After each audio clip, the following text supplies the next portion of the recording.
No, it's actually a very long string of bases, a very long DNA, so it needs to be cut in small pieces. And when you cut and you use for cutting the genome something enzymes called restriction enzymes, which have specific places where they cut.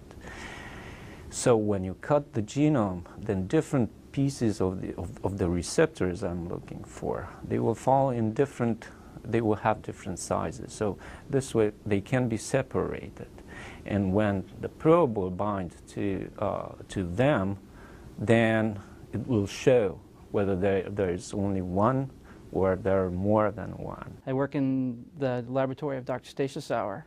Currently I am a second-year PhD student, and my project that I'm currently working on is the isolation of a reproductive hormone known as gonadotropin-releasing hormone, which is the major regulatory element of all reproduction in all vertebrates studied to date. My project is basically to produce large quantities of an active gonadotropin, which is a hormone. It's actually a lamprey hormone that we're trying to isolate, and we're trying to do this using, it's called recombinant means, and recombinant means that we're using a different cell line other than lamprey in order to produce the protein.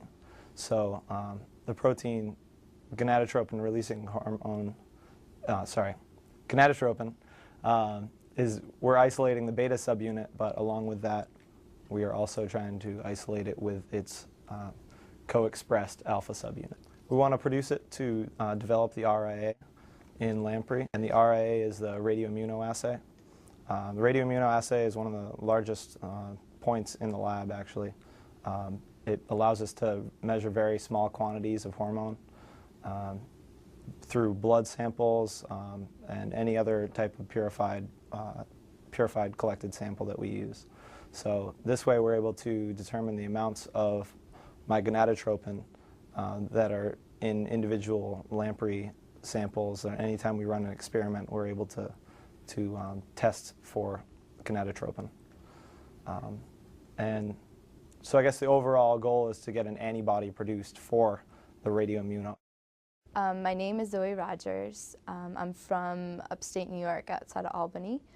I am a sophomore in undergraduate college. This summer I'm assisting in various experiments, and I have on a NSF stipend.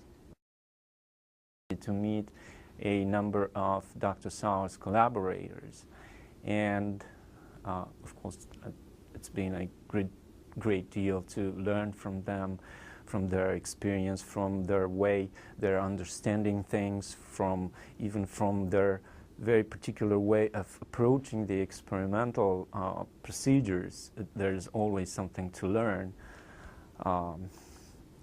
So I do consider myself very fortunate to have the opportunity to meet them and to discuss with them different problems.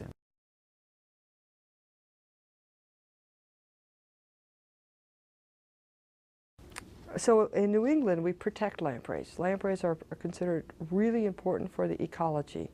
When they're in the streams and freshwater, they clean up the streams. They're a food fish for the fish that live in the rivers. They're a food fish when they go out to the ocean. They've been around for hundreds of millions of years. They became a problem in the Great Lakes region, in Lake Superior, Lake Huron, Lake Michigan, Lake Erie, because they opened up the St. Lawrence passageway that goes into the Great Lakes by building the Wyland Canal in the late 1800s. That allowed the lampreys to go into the Great Lakes, and eventually they were able to survive in the Great Lakes and establish themselves, so that by the 1940s and 50s, the lampreys, along with the increased fishing pressure, along with the pollution, decimated the fish in the Great Lakes. So they started a lamprey population control program. So they started this lamprey control by developing a treaty between the Great Lakes, between the United States and Canada. This is called the Great Lakes Fishery Commission. And that commission's major goal in the 1950s was to keep the population levels of lampreys so they wouldn't decimate the other fish in the ocean. And so part of my research for 20 years with the Great Lakes Fishery Commission was to develop a method for controlling or sterilizing the sea lamprey. And that's one of the reasons why we focused on looking at the reproductive axis, looking at the brain control of reproduction in these fish.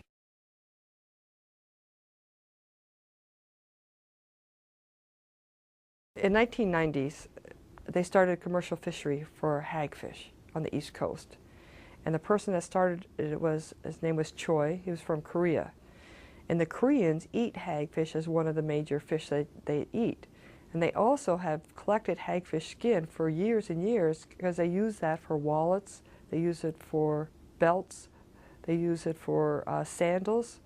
So they can use the skin and the meat for hagfish. And they had fished out the Sea of Japan, so they came over to the United States because there had not been any commercial fish.